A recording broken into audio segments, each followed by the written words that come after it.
Hey y'all, Zabek back, and we just got 1181, so let's talk about it. A battle between Emu and Loki has begun, and I'm gonna just say it up top, this did not disappoint at all. Would have focused solely on this battle, this whole chapter.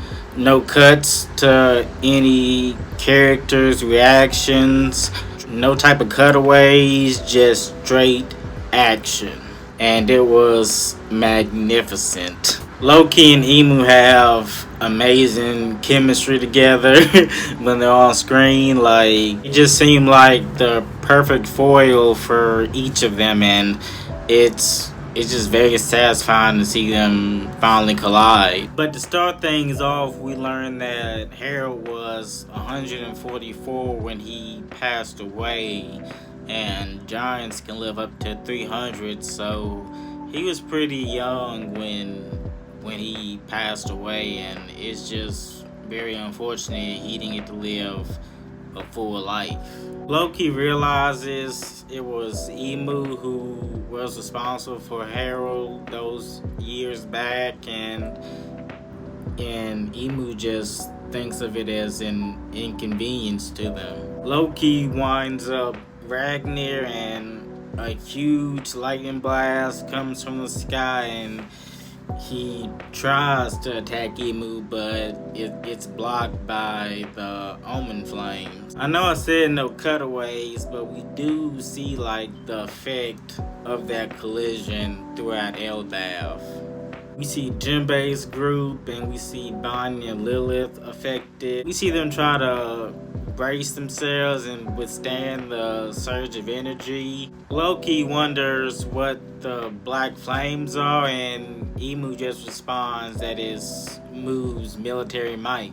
Emu then conjures up another omen, and this time it kind of bulks up his forearm, and he also conjures up some type of mallet. Loki also notices the gigantification of Emu and whatever he's holding just as they clash, and Emu uses the force to like propel himself up, and he conjures up another omen into a sword, and he nails Loki right in the chest. Emu starts preaching about strength and how people have craved it, and crave can be satisfied with corruption. It only requires the person to submit to the covenant. Once the envy starts to drive them, that's when they'll achieve their power. Those three things form a trinity known as a dominion. While preaching, Emu is swinging his mallet in there, and he launches it right to Loki, and it causes a huge explosion. Emu then asks Loki if he wishes to be granted the power of a god when far beyond humanity, but of course Loki declines just as he slams Ragnar down to try to hit Emu. Though Emu says it's the power of God, Loki thinks this is a deal with the devil. Emu even wonders if there's a difference between gods and devils. Loki doesn't have the answer, but he knows that being under somebody's dominion is beneath him.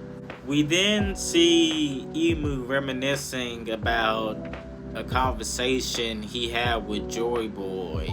Emu claims that the world itself rejoices in a state of dominion, and Joy Boy seems to just laugh it off. Emu then yells out, "Isn't that right, Joy Boy?" loud and furious enough for Luffy to hear it. Luffy's still at the library munching on food, trying to eat as much as he can, fill his stomach up right before the battle. Loki's able to get a hit off on Emu, who seemed to be in a daze for a second, and this hit just launches him miles away and into the tree. Just as Emu is trying to muster himself up, we see that Loki has turned into his Nidhogg form, something that Emu immediately recognizes. Loki then blasts a Thorum to Emu, and it seems like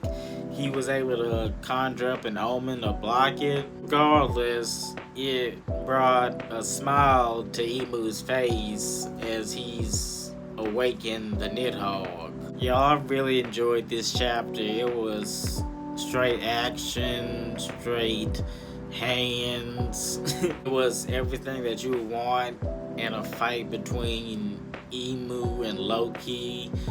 Two heavy hitters, probably two of the strongest beings that we know right now. Part of me hopes that Luffy takes his time eating, because this confrontation has been amazing and I just want to see how far it can go. I also love that little panel with Emu and Joy Boy, just seeing Joy Boy laughing and Emu just standing there. Like, you can tell he was pissed. Not really expecting an Emu flashback anytime soon, but one is definitely on the way with that one seed planted. And I'm really glad there's no break next week, so we could just jump right back into the action. But y'all let me know what you think of 1181. How did you feel about Emu and Loki's fight? How you feel about the little preaching Emu was doing? Let me know in the comments, and I'll catch y'all later.